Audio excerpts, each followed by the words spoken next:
Lustiges Setting. Wir haben hier, auch wenn wir bei Minderung als Europäer deutlich mehr erreichen wollten und von unserer Seite auch weitere Kraftanstrengungen hier auf den Tisch gelegt haben, wir haben dennoch unseren Beitrag zur Klimafinanzierung geleistet, gerade weil einige versucht haben, dies als Thema der Spaltung in diese Klimakonferenz reinzutragen.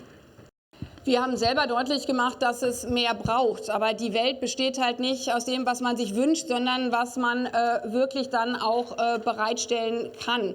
Und deswegen haben wir so hart daran gearbeitet, dass wir die Geberbasis erweitern. Und deswegen haben wir uns zugleich so sehr gewundert, dass hier manche auch abschließend im Plenum suggeriert haben, eine größere Geberbasis von reichen fossilen Staaten würde zu Lasten von Entwicklungsländern oder Inselstaaten gehen.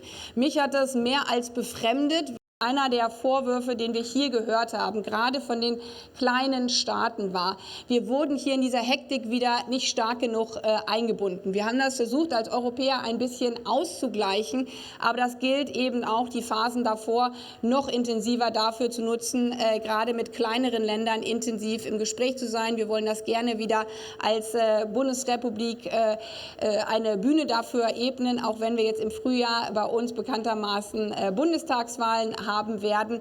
Aber das bedeutet nicht, dass die Klimapolitik bei uns nicht ganz oben auf der Tagesordnung steht. Deswegen war es uns eigentlich auch ein großes Anliegen, dass das, was gerade viele Entwicklungsländer sich letztes Jahr gewünscht haben, dass wir viel konkreter über die Frage Technologietransfer sprechen, über konkrete Investitionen in ihren Ländern, über Speicher und Netze, dass wir das auch realisieren.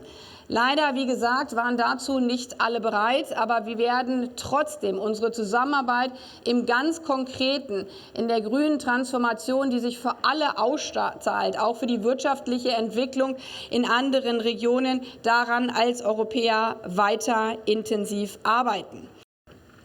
Ich halte es für richtig und wichtig, dass wir gerade jetzt auch als Europäer noch zügiger daran arbeiten, dass wir schon vor der Amtseinführung der neuen US-Administration unser europäisches NDCs, also unser europäisches Klimaziel, festlegen.